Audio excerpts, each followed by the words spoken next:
Hello guys! Hello!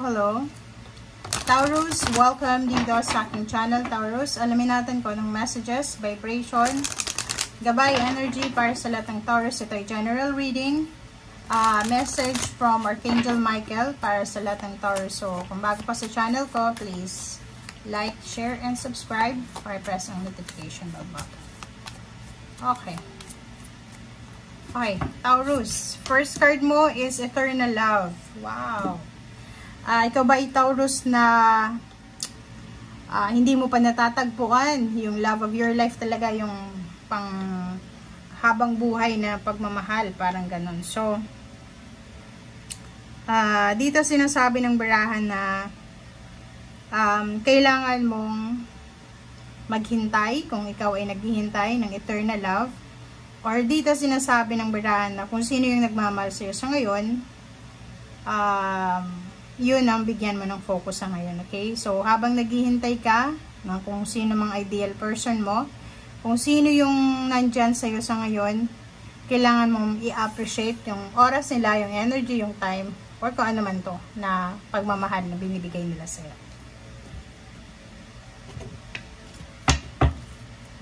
Okay.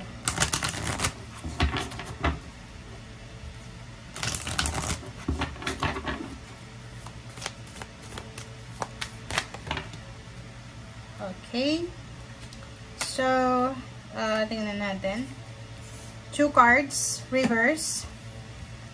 Taurus, take note number 22. So, nakikita ko sir dito, Taurus, na sinasabi sa'yo na your answers are being given to you. So, siguro yung iba sa inyo, mayroong mga information, communication na dumarating sa buhay nyo, pero hindi kayo doon nakafocus. So, medyo yung iba, parang hindi sila masyadong naniniwala sa kung ano yung nangyayari sa ngayon, or parang nakikita nila na hindi masyadong balanse, parang ganun. So, if ganun yung paniniwala mo sa ngayon, it's number 22, it's balance to guys. Sinasabi sa'yo na may mga hidden blessings or may mga blessings sa paligid mo na hindi mo masyadong nararamdaman, hindi mo masyadong nakikita. So, nakafocus ka sa mga external voices na yan, sa mga ingay, excessive noise, sa paligid mo, lalo na sa mental mo. Marami kang iniisip na negative. So, iwasan mo yan. Okay? And next card natin is number 47, 7, 8, 9, 10, 11 is manifestation, 1, 1. So, connect to the source. Sabi dito, since naka-upright siya, sinasabi na siguro hindi ka masyadong nakafocus sa spiritual mong pamumuhay. So, dito sinasabi na go within, discover what needs to be done. Okay? So, create the shift required to attract what you want. So, connect to the source, spiritual.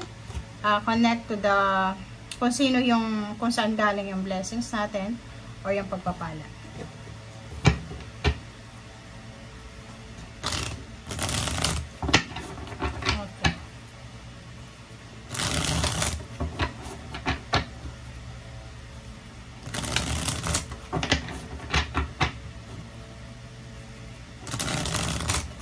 Para to sa lahat ng Taurus, message from Archangel Michael. Okay.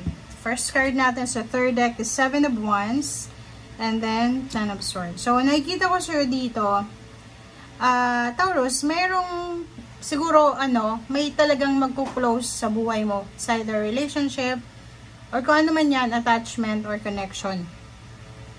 But nakikita ko sa'yo dito na masyado kang defensive. So, siguro may mga hindi nag-work na relationship sa buhay mo na hindi ka makamove on. Meron kang heartache dito. Nararamdaman ka sa puso mo. Meron ka pa rin grudges and resentment.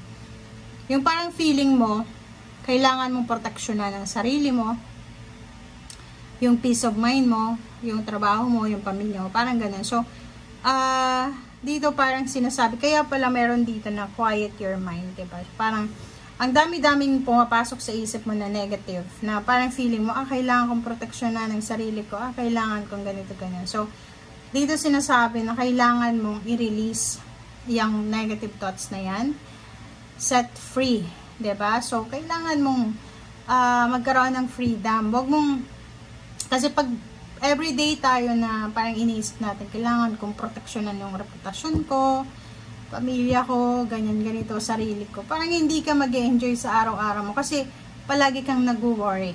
Diba? So, dito sinasabi, closure, endings. May mga kailangan kang alisin sa buhay mo. Negative thoughts, negative emotions, grudges, resentments, anger, fear, release it. Okay? Knight of Cups, if you're looking for a relationship, mayroong mga pwedeng pumasok sa buhay mo, pwede makipagkaibigan, makipagkilala, diba? And nakikita ko sure dito na kung sino man itong makikilala mo, lalo yung mga babaeng Taurus, sila ay posibleng magbigay sa'yo ng sobra-sobrang ligaya, enlightenment. Sa kanila mo makikita yung liwanag, 'di ba, yung clarity na matagal mo nang hinahanap sa buhay.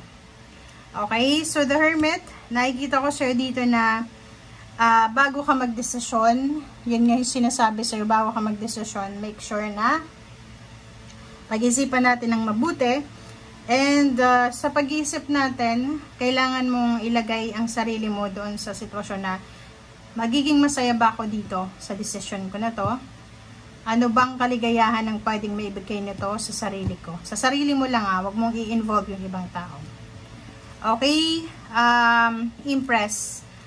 Good health, new relationship, new set of goals, new residence, new ideas, business ideas, new work ideas, new career ideas, new friendship. Yan nga yung nakikita ko sa'yo dito. So, posibleng makatanggap ka ng several friend requests or mga messages sa mga messenger, no? Parang ganon. So, ihanda mo yung sarili mo, Taurus, dahil maraming magbabago sa buhay mo ang darating. So, brace yourself kasi minsan hindi natin, yun nga, hindi ka masyadong aware. Okay, so maraming offer, emotional offer, job offer, career offer na pwedeng galing sa ibang bansa. Or pwedeng yung offer na to is posibleng international. So, nakikita ko dito, pwedeng may message ka na matatanggap na pwede kang makapagtrabaho sa ibang bansa. This one is work. And nakikita ko sure dito na kung ano man ang desisyon na gagawin mo simula ngayon, ay talagang paninindigan mo siya. Okay?